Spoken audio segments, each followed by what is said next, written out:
Well,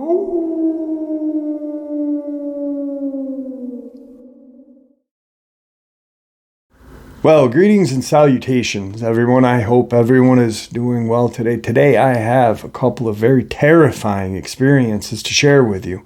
One that actually includes some photographic evidence. And let me tell you, it's actually a good photo. Before we jump into it, though, a couple links.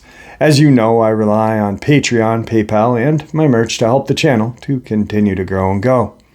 Links to Patreon and PayPal are in the description below. Merch is displayed directly under the video. Also, Dogman, Frightening Encounters, Volume 1 through 3, the audiobook versions.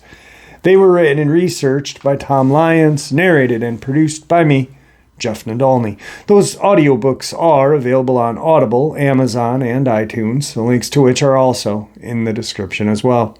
And finally, last but definitely not least, if you'd really like to help support this channel to continue to grow and go, simply subscribe. It doesn't cost you a cent. Click that like button. It takes half a second. Also, if you don't want to miss any content, please click that bell icon. And finally, please leave a comment. Why? Well, because all these things, they do help this channel to continue to grow and go, and they do matter. Now, everyone, I have taken far too much of your time. Let's get on with today's upload, shall we? Today's first encounter. I used to work on the North Slope of Alaska in the oil industry.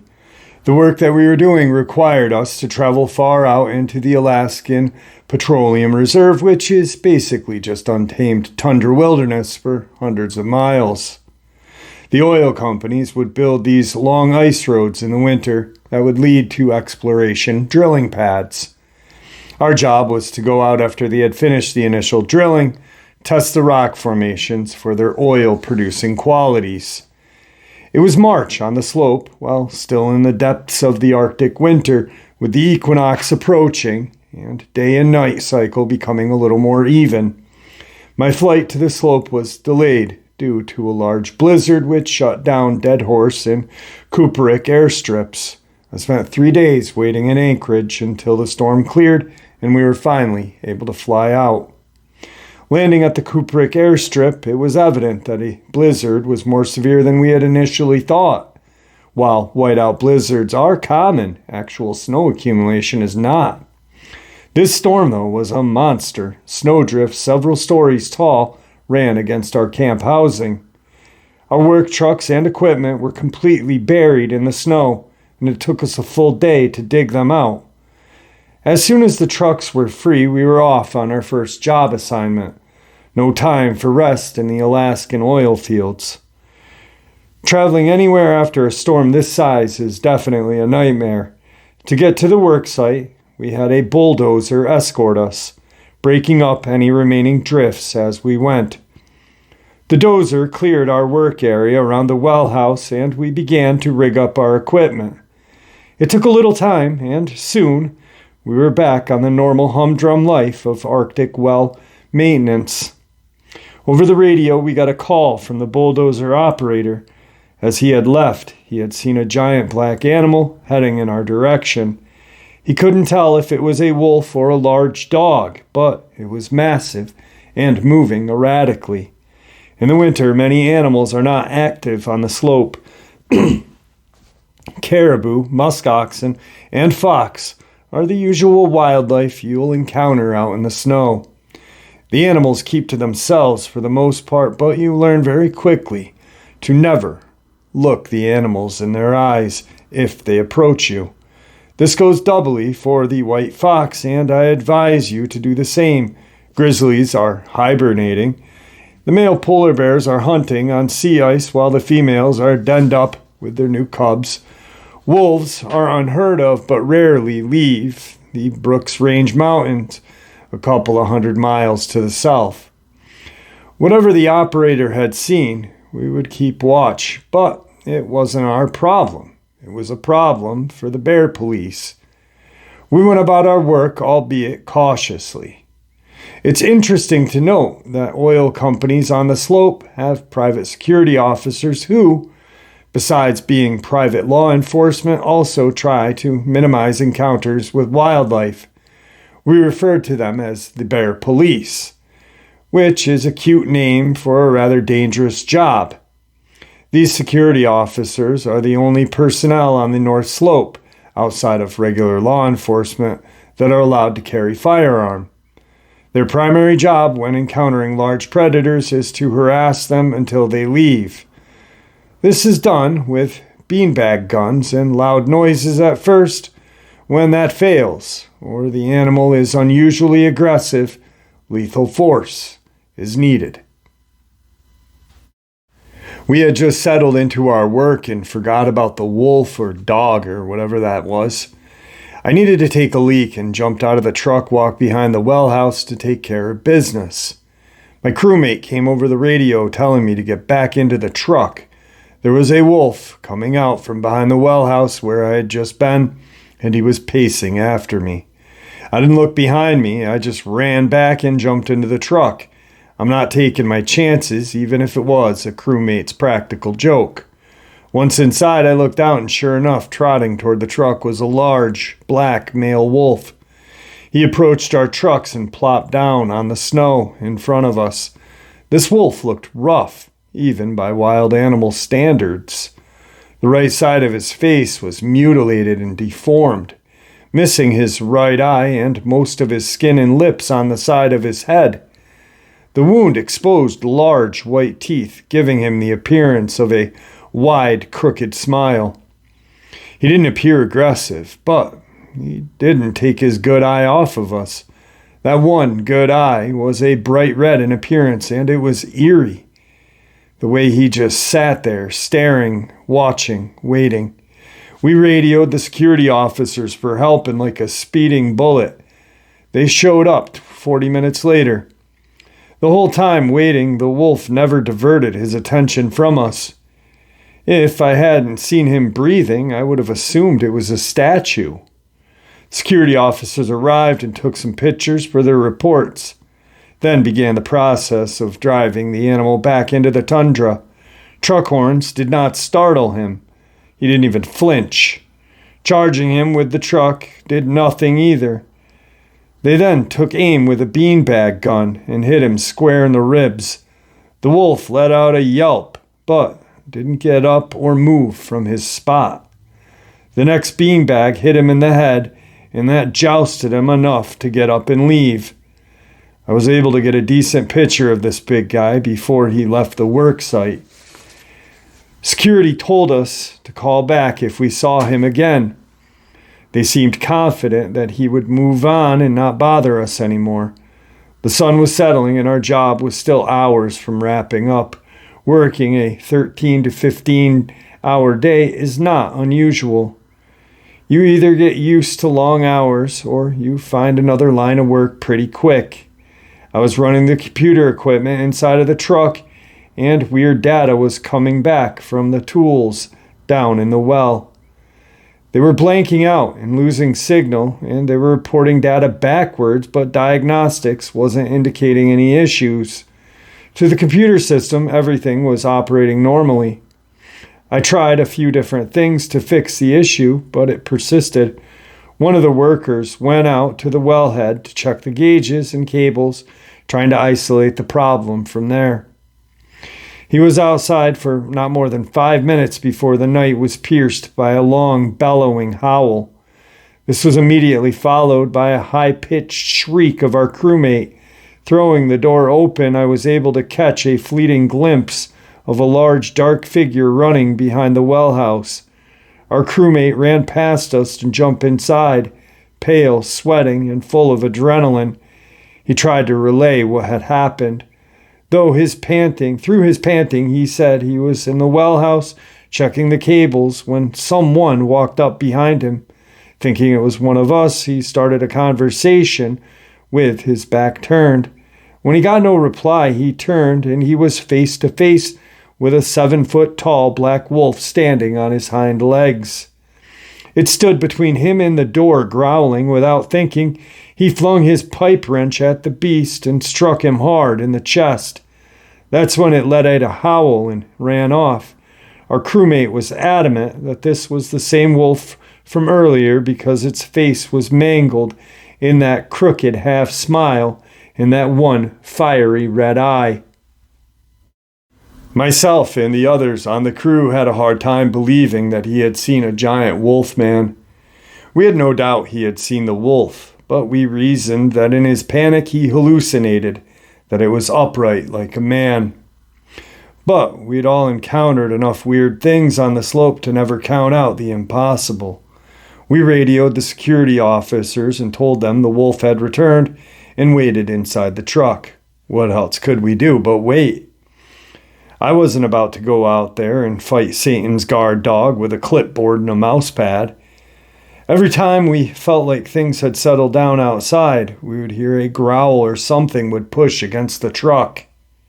Periodically, we could see something pacing in the dark just beyond the reach of the work lights. Even though we were inside of a locked truck cabin, it was still a very vulnerable feeling.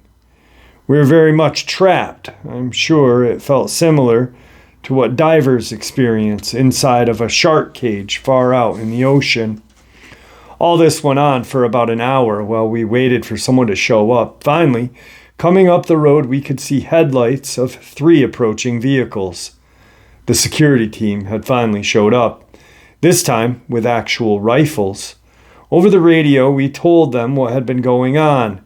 We could feel their disbelief and eyes rolling through the radio.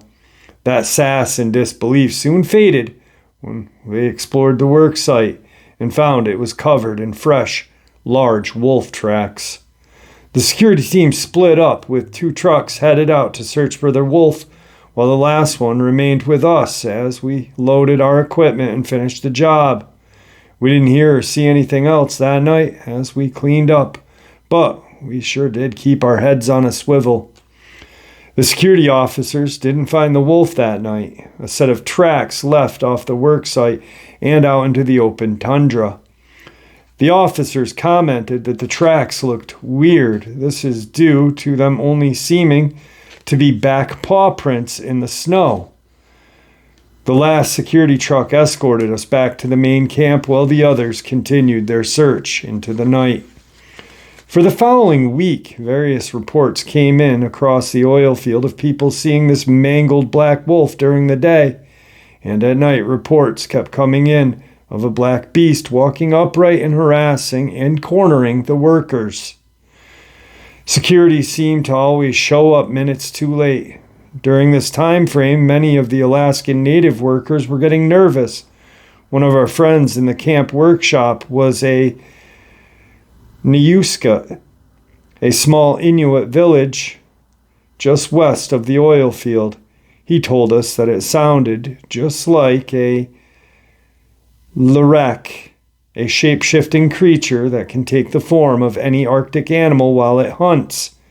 He said it was obvious as the wolf was its normal, albeit deformed, animal in the daylight, but transformed into an upright monster after nightfall. The Lurek are thought to be Inuit hunters that traveled too far north and became stuck between the world of the living and the dead. They transformed into evil, deformed men with sideways mouths and eyes. They use their powers of shape-shifting to hunt other Inuit, especially children. The Inuit are weary of wild animals for this very reason. A week following our encounter, the security team was able to corner a wolf on a remote work site. It had attacked and trapped 2 welders in their truck. Both workers had superficial cuts through their snowsuits, but were otherwise fine. Having no other choice, the wolf was euthanized on the spot. Security shot the wolf once, and instead of dropping dead, it charged the officer that shot it. The wolf took 3 more high-powered rifle shots before it eventually collapsed at the feet of another officer. Even then, paralyzed in a now crimson snow, the wolf, still growling through its crooked, wide smile. After several minutes, it finally succumbed to its wounds. The wolf's body was taken to the University of Alaska Fairbank for dissection and examination. Outside of the facial deformities and gnarled appearance, The biologist concluded that it was an ordinary wolf from the Brooks Range Mountain. How it got hundreds of miles from home and why it stayed on the tundra is completely a mystery. All right, here is that photo that he had taken of this large black wolf-like creature. It is walking quadruped in this photo, but it is huge. I'm not really sure if I believe the report coming out of Fairbanks. Obviously, if this thing was able to take 4 high-powered shots, and it was doing exactly what these folks were saying it was doing, to me it sounds either, yes, it was a shapeshifter or possibly a Dogman. I myself think that I do believe in shapeshifters, but I also believe that a lot of native lore was misinterpreted. I think that, like a Dogman in, upstate New York or, wherever, they may automatically associate that with being a shapeshifter because how often do you see an upright walking wolf? So I think that's when they start to, they don't have a explanation. So let's call this creature a shapeshifter. They might not have even ever seen it shapeshift, but it's logical to them and their beliefs. Once again, just a theory, nothing etched in stone, obviously, but this photograph is absolutely just wild. I mean, this thing is huge. Obviously, it is very dangerous looking. And, wow, I could never imagine being that far up north, that isolated, and having a monster like this stalk me. Tonight's second encounter. This happened 9 years ago in the early spring when I was 15 years old, spring of 2014. I was at a friend's house in corn country, about an hour north of Indianapolis. Nowadays, I'm very familiar with the paranormal, unexplained, having multiple shared experiences with friends, but at the time, I was a major skeptic. I didn't fully process what we saw until years later. I'd come over to a friend's house to hang out like any other time. I brought my pellet gun, he had one as well, so we could go and shoot some moles on his farm property. After a while, his brother joined us, and we eventually got bored of looking for moles. There was a patch of woods, about the size of 2 football fields, a little over a mile away, completely surrounded by empty cornfields with no access points from the nearby road. The 3 of us decided to walk out there because why not? We were bored kids looking for fun. We put some boots on and headed out with our pellet guns. The walk wasn't super far, but it took us a while to reach the woods because all the spring rain from earlier in the week made the field a big mud pit. So muddy, our feet disappeared with each step. Then, right as we walked through the brush surrounding the edge of woods, we saw it. In the best way I can describe this thing, it was a raccoon that was built like a Great Dane. We had seen coyotes and wolves before, but this was not that. It 100% looked like the biggest raccoon we had ever seen. We could tell we caught it off guard because it was just standing there on all fours, grooming itself. And then it immediately locked eyes with us when one of us pointed at it and said, "Look at that thing." There was a couple of seconds where we just looked at it and it looked right back at us before it quickly turned around and scaled a 60-foot tree. We lost sight of it in the canopy. When we then looked at each other with this WTF look, like, what was that? We talked about how the way it climbed that tree was what freaked us out the most. It only took a few strides to get up that tree using its front paw/hands to grab onto the tree and lift and launch itself up. The arms were freakishly long and lanky looking while it climbed. It honestly looked somewhat human in the way that it articulated its arms as it climbed, like its elbows jutted out to the sides as it pulled itself up. We talked about how freaky that was some more and decided to keep looking around because even though we were spooked, it was intriguing and we wanted to see if there was any other freaky stuff around. There definitely was. The woods were littered with easily over 100 animal carcass bone piles. Most of them were cows, raccoons, and possum. There was one spot, maybe 25 by 25, that had at least a dozen cow carcasses, ranging from just the bone left to one that looked less than a week old. They were definitely being eaten by something with huge chunks of flesh missing. I know cows get loose all of the time, but damn, if this didn't look like a feeding spot. My theory is that this thing was stealing cows from the local farms for food. There are a couple within 5 miles. We also found a man-made small pond in the middle of the woods, which couldn't have been more than 6 feet wide. A shovel and plastic bucket was sitting next to it. Once we found that, we were pretty freaked out again and decided we better head back because we had less than 2 hours of daylight left, and there was a lot of thick, deep mud to slowly walk through to get back home. That's pretty much it. At the time, it freaked me out a bit, but looking back now, knowing what dogmen and skinwalkers are, I'm just happy we came back completely unscathed.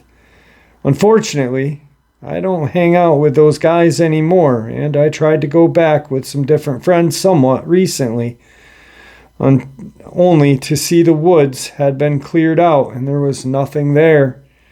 I thought I was tripping out, but I looked on Google Earth, and I could see in its place was dirt and log piles, probably an omen to not chase this thing. I'll take it at face value. I haven't heard of a dogman, but this thing did not look like a dog or coyote at all. I just used the Great Dane as a size comparison, as it was freakishly large and looked like a raccoon. Yeah, it was striped like a raccoon, and it had a face like a raccoon. Specifically large black spots around its eyes, stubby, almost rounded ears. It had a bushy fur like a raccoon. We saw it very clearly with no obstructions from only 30 to 40 feet away. It was early spring. The brush inside the canopy was still dead. Now, some folks may be like, what was that, a raccoon, man? Come on, But if you look at what a raccoon looks like, they have a muzzle, This thing was Great Dane sized. So we all know how large Great Danes stand when they stand up. They're 6, 7 feet tall. This may be a juvenile dogman. Gray in color, and we all know that dogmen don't look identical. They don't all look like the hulking underworld thing that people constantly say they look like. What I saw had a muzzle but looked nothing like that. It looked, honestly, what I saw looked like it would destroy an underworld dogman thing. What I saw was just not right. It didn't look like it was from this earth. It looked like it didn't belong. So there are different kind of, people see hyena-like ones. I'm thinking these kids were young, maybe just off the bat, they see this grayish creature that's fuzzy, furry, and, runs up a tree. What do they immediately think? Raccoon. You know, our brain tries to put kind of a face or a name to what we're seeing automatically. Gray, black, fuzzy and furry, and ran up a tree. Raccoon. But it's as large as a Great Dane, possibly 6 to 7 feet tall while standing upright. I'm not going to call it a raccoon man. I'm going to call that possibly a juvenile Dogman. What do you guys think? Tonight's third encounter. I was driving out in the country in a back road town of Willis, Michigan. Something quite startling ran in front of my car. It literally was running so fast. Not only was it 2-footed, but it was 7 to 8 foot blur. It was weird how its legs literally went from the foot back to a joint like an ankle, then forward like a joint to our knee. Then it went back to the hip. It made it go so fast, it almost literally went in front of my back road cruising 25 to 35 miles an hour. I watched, but as fast as it was, I made its full body out. Its head had pointy, like upward ears, like a Doberman Pinscher almost. Then its body was like a person, except the shoulders were strong, like a very built man. Its head had remained to point straight ahead like our heads do, but its body was longer because of how tall it was. It had been running like a blurry werewolf, and since it was a full moon, I thought we were a werewolf, but I thought it was a werewolf, but it was running so fast because it had a different shape than people. I wish I could draw. I'll never forget what it looked like. It went in front of my car running into this small back road cemetery. Had to have been a werewolf. I'm not sure what it really was, but as soon as I saw it, my first instinct was to pray and go to the nearest church as fast as possible, so I did. While saying the Lord's Prayer, I trembled and my body was in fear of the unknown. I stayed at that church and slept in the parking lot the entire evening. I thought that would be crazy if werewolves had truly, really, actually, physically existed, but I went back later to find out the cemetery was called Child Cemetery, and the name was from the child's family. Most of the tombs had been children of Masonic Templars, for the symbols all had distinct characteristic traits, and the actual percentage of the graves had actually been from children. All had died between 1927 to 1932. I don't know what it was from, smallpox, maybe. But that was the first and last time. I was crazy about this girl. I thought she was talking to herself, but we saw 2 of them running in a field a week later. I thought of shapeshifters and things of nature. I don't know what made that come to mind, but whatever it was just scary. I know people have this just wild thoughts about the Masons, and the people that have these thoughts are not members, so they have no idea what anything is except what they hear from whatever or see on TV. I think the cemetery had something to do about that, but the maybe it was a Jewish cemetery with Stars of David. I'm not saying anything about this person because I don't know them, but the way their explanation was, it was kind of all over the place, and quite possibly, you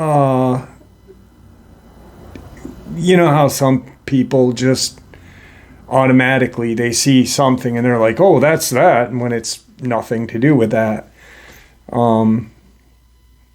Terrifying experience, obviously. And it says exactly what we automatically, or not automatically, what we know to be true. These creatures are attracted to cemeteries. I just think that filler information was a little bit much, just random stuff, but terrifying nonetheless. Now I've got a terrifying subscriber submitted Dogman encounter just sent to me yesterday. Let's get into that. Jeff, this is D. I had 2 different encounters. The first one was in the fall of 2015 or spring of 16. At the time, I had worked for Total Security Systems, Signal 88 security franchise, as a gate attendant at the Topeka, Kansas Mandrid store. The time was in the evening, just before closing. I noticed that in a tall tree to the west of the store there was a large shadowy thing on a limb well above the ground. It looked like it had been watching me as I went about my duties. Store guests came and went from the outside lumber yard, and I shut down the guard shack and gates when the manager announced the store was clear of guests. The thing just watched me and stayed perched in the tree. I talked over that night with others, and the conclusion was the thing in the tree had possibly been a Dogman. In October of 2016, I left Signal 88 and went to work at Securitas Security Services USA. I worked from 2016 to 2018 as a patrol officer. In 18, I became a flex officer. In June or July of 2021, while a flex officer, I was working weekend evening shifts, a couple of weekday morning shifts at the Security Benefit Group's home office in Topeka, Kansas. This building sits between I-70 and Southwest 6th Ave on the south slope of Menninger Hill. I was on foot patrol this particular Saturday evening when I walked across the roof of Building 1, checking the mechanical room penthouse. There was howling coming from the crest or the north slope of Menninger Hill. Menninger Hill is the site of the former Menninger Hospital, a private mental hospital.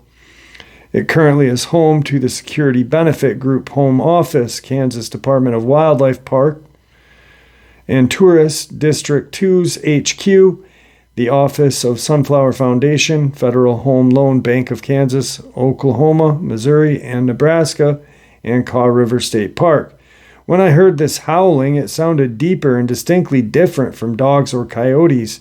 However, as soon as that howl ended, all the dogs in the neighboring residential neighborhoods began barking and howling themselves. Wow.